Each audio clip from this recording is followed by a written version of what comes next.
خان کے حق میں کوئی فیصلہ نہیں سنا رہی تھی. اگر کوئی فیصلہ عمران خان کے حق میں آ بھی جاتا تو عمران خان کے اوپر کوئی اور مقدمہ بنا دیا جاتا. اب یہ جو آخری مقدمہ ہے القادری ٹرسٹ کیس کا، اس کی سزا معطلی کی درخواست عمران خان کے وکلاء نے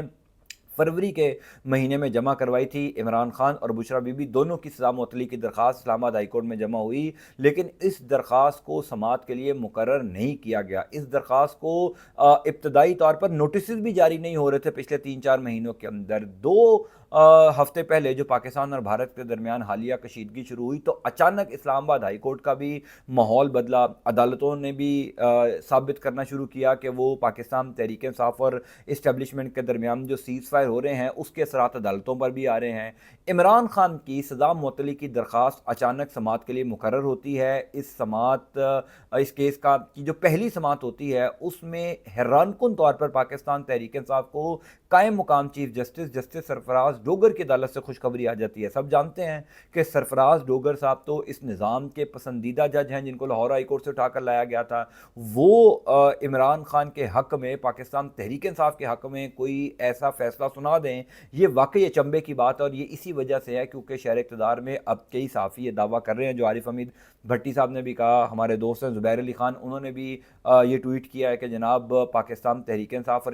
اسٹیبلشمنٹ کو لے کر چیزیں اب بہت حد تک آگے چلی گئی ہیں اور حکمرانوں کو اس حوالے سے آگاہ نہیں ہے. طارق فضل چودھری صاحب نون لیگ کے رہنما ہیں، انہوں نے کل رات کو سما ٹی وی کے پروگرام نے یہ انکشاف کیا ہے کہ عمران خان اور اسٹیبلشمنٹ کے درمیان بات چیت اب بہت حد تک آگے جا چکی ہے، بہت حد تک فائنلائز ہو چکی ہے، اب چیزیں طے کی جا رہی ہیں. یہ طارق فضل چودھری کہہ رہے ہیں، یعنی نون لیگ بھی وہی بات کر رہی ہے جو مجھ سمیت کئی صحافی پچھلے 8 دنوں سے کر رہے تھے. بہرحال آج سماعت کے آغاز میں جو سردار لطیف کھوسہ صاحب ہیں، پاکستان تحریک انصاف کے وکیل، وہ روسٹم پر آئے. انہوں نے آ کر سرفراز ڈوگر صاحب جو قائم مقام چیف جسٹس ہیں اور اس بینچ کی سربراہی کر رہے ہیں، ان کو کہا کہ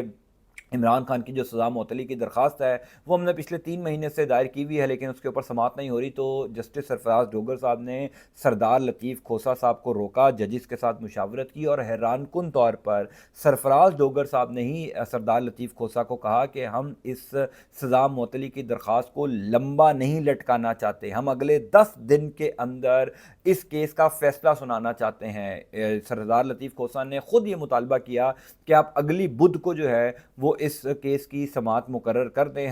میں اگلی بدھ کو دلائل دوں گا، جمعرات والے دن نیب کے لوگ آ جائیں کیونکہ نیب جو ہے وہ مدعی ہے اس کیس کے اندر. نیب والے آ جائیں، نیب والے جو ہیں وہ آ کر دلائل دے دیں، اور اس کے بعد اگر آپ فیصلہ مختصر سنانا چاہتے ہیں تو جمعے یا ہفتے والے دن، یعنی اگلے جمعے یا ہفتے والے دن آپ اس کیس کا فیصلہ سنا دیں. تو سرفراز ڈوگر صاحب نے اپنے ساتھی ججز سے مشاورت کی اور سردار لطیف کھوسہ کو کہا کہ ہم شاید یہ معاملہ جمعے تک بھی نہ لے کر جائیں. یعنی اب آپ اندازہ کیجئے کہ القادری ٹرسٹ کیس کی سزا معطلی کی درخواست جو فروری کے مہینے میں پاکستان تحریک انصاف جمع کرواتی ہے، فروری سے لے کر مئی کے مہینے تک اس کیس میں کوئی پیش رفت نہیں ہوتی، درخواست سماعت کے لیے مقرر ہی نہیں ہوتی، اور عین ممکن تھا کہ اس سماعت کو پہلے ہی جو ہے وہ اعتراض لگا کر اس درخواست کو خارج کر دیا جائے. اس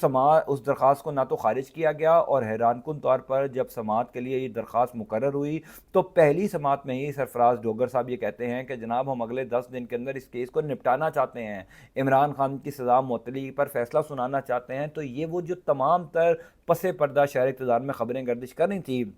عمران خان اور اسٹیبلشمنٹ کے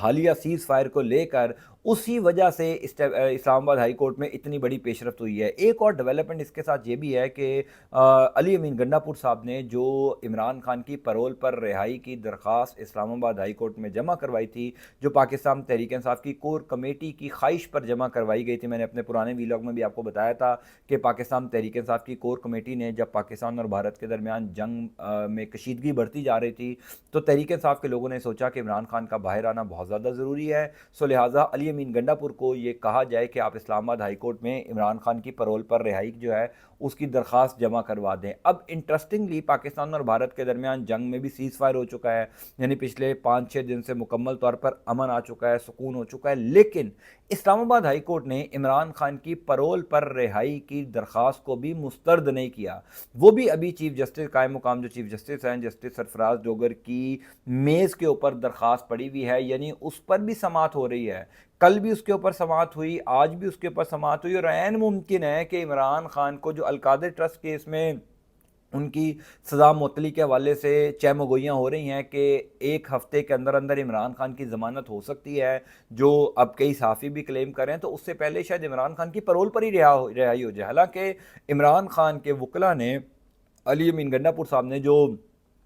جمع کروائی تھی درخواست، وہ تو پاکستان اور بھارت کے جنگ کے تناظر میں جمع کروائی تھی۔ اب وہ جنگ تو رک چکی ہے، ہو یہ بھی سکتا تھا کہ جسٹس سرفراز ڈوگر صاحب پیرول کی جو درخواست ہے عمران خان کی، اس کو مسترد کر دیتے کہ پاکستان اور بھارت کے درمیان جنگ رک گئی ہے، اب آپ نے اس درخواست کو جمع کروا کر کیا کرنا ہے، لیکن اس کو بھی مسترد نہیں کیا گیا۔ تو یہ وہ انڈیکیشنز ہیں، یہ وہ ڈاٹس ہیں، جب آپ ان کو کنیکٹ کریں تو آپ کو یہ پتہ چلتا ہے کہ جناب شہر اقتدار میں جو خبریں پچھلے 4-5 دن سے گردش کر رہی ہیں، ان خبروں میں اب حقیقت ہے۔ عمران خان اور اسٹیبلشمنٹ کے درمیان اڈیالہ جیل کے اندر رابطوں کے بات چیت کے کئی راؤنڈ ہو چکے ہیں۔ پھر علی امین گنڈا پور صاحب، جن کو کل اجازت ملی تھی باقاعدہ طور پر کہ وہ عمران خان سے ملاقات کریں، لیکن خبر ہے کہ ان کی اسی ٹائم پر کسی اور جگہ میں راولپنڈی کے اندر ایک ملاقات تھی۔ اس ملاقات کی وجہ سے علی امین گنڈا پور صاحب اڈیالہ جیل نہیں گئے، اور پھر علی امین گنڈا پور نے اس ملاقات کے بعد اڈیالہ جیل انتظامیہ کو یہ درخواست کی کہ میں عمران خان سے اکیلے ملنا چاہتا ہوں، میں پاکستان تحریک انصاف کے تمام تر سیاسی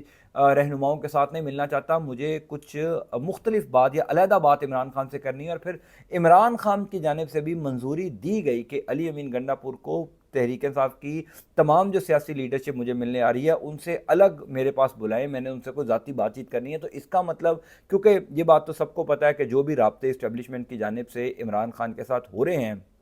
وہ علی امین گنڈا پور اور بیرسٹر گوہر خان کے ذریعے ہو رہے ہیں۔ مظہر برلاس صاحب بڑے زبردست جرنلسٹ ہیں، میں نے ان کی ایک خبر اپنے 2-4 دن پہلے کے ویلاگ میں آپ کو دی تھی کہ وہ تو یہاں تک دعویٰ کر رہے ہیں کہ 8 اور 9 مئی کی رات جب پاکستان اور بھارت کے درمیان کشیدگی بہت عروج پر چلی گئی تھی، اس دن عمران خان کو اڈیالہ جیل سے کسی اور مقام پر منتقل بھی کیا گیا، وہاں پر عمران خان سے باقاعدہ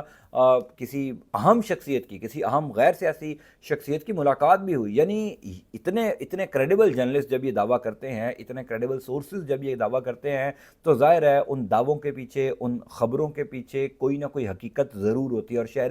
اقتدار میں جب اسلام آباد کے سیاسی ڈرائنگ روم میں کوئی خبر گردش کرنا شروع ہو جائے اور اتنی سنجیدگی سے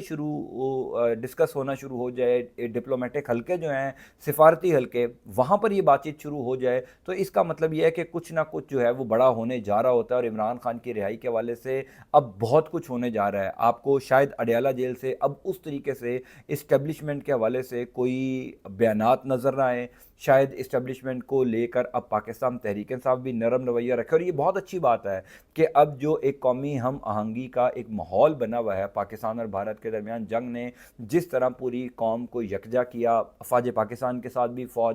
قوم کھڑی ہو گئی، تو ضرورت اس امر کی ہے کہ اب اس کو کنٹینیو کیا جائے۔ نون لیگ کسی صورت نہیں چاہے گی، یہ آپ نے یاد رکھنا ہے کہ اس ٹائم پر صرف ایک سیاسی جماعت ایسی ہے جو ماحول خراب کرنا چاہتی ہے، اور وہ نون لیگ ہے۔ پرانے کلپس اٹھا کر شیئر کیے جا رہے ہیں کہ جناب عمران خان جو ہے وہ فوج کے بارے میں یہ کہتے تھے، تحریک انصاف کے دیگر لوگ جو ہیں وہ فوج کے بارے میں کیا کہتے تھے۔ اگر ان کے اپنے کلپس اٹھا کر آنا شروع ہو جائیں سوشل میڈیا کے اوپر، تو آپ کو سب کو پتہ ہے کہ نواز شریف فوج کے بارے میں کیا خیالات رکھتے رہے ہیں، خود مریم بی بی کیا کچھ کہتی رہی ہیں، شہباز شریف کے کیا خیالات ہیں۔ یعنی یہ پوری نون لیگ جو ہے، جتنا انہوں نے فوج کو کمزور کرنے کی کوشش کی، اتنا تو کسی نے کمزور کرنے کی کوشش نہیں کی، اتنا نقصان تو فوج کو کسی نے نہیں پہنچایا۔ اور عمران خان تو بار بار یہ بات کرتے ہیں کہ اس ملک کو عمران خان سے زیادہ ضرورت پاکستان کی فوج کی ہے۔ بہرحال جو کچھ ہو رہا ہے، ڈیولپمنٹس تو یہی بتا رہی ہیں کہ آئندہ آنے والے دنوں میں عمران خان کی رہائی کے حوالے سے بڑی ڈیولپمنٹس ہو سکتی ہیں۔ القادر ٹرسٹ کیس یہ واحد کیس ہے جس میں عمران خان گرفتار ہیں، اس کی سزا معطلی کی درخواست پر اگر اگلے ہفتے فیصلہ آ جاتا ہے، عمران خان کو ضمانت مل جائے گی، اور عمران خان کو ایک دفعہ ضمانت مل گئی تو سیز فائر، اس کا مطلب ہے کنفرم ہو گیا۔ تو آئندہ آنے والے چند دنوں کے اندر یہ تمام تر جو چہمہ گوئیاں ہیں شہر اقتدار کی، وہ کنفرم ہو جائیں گی۔ میں انشاءاللہ تعالیٰ آپ کو تفصیلات سے آگاہ کرتا جاؤں گا۔ اللہ تعالیٰ آپ کا آپ کے اہل خانہ کا حامی ناصر ہو، مجھے اپنی دعا میں ضرور یاد رکھا کیجیے۔ انٹل نیکسٹ ٹائم، اللہ حافظ۔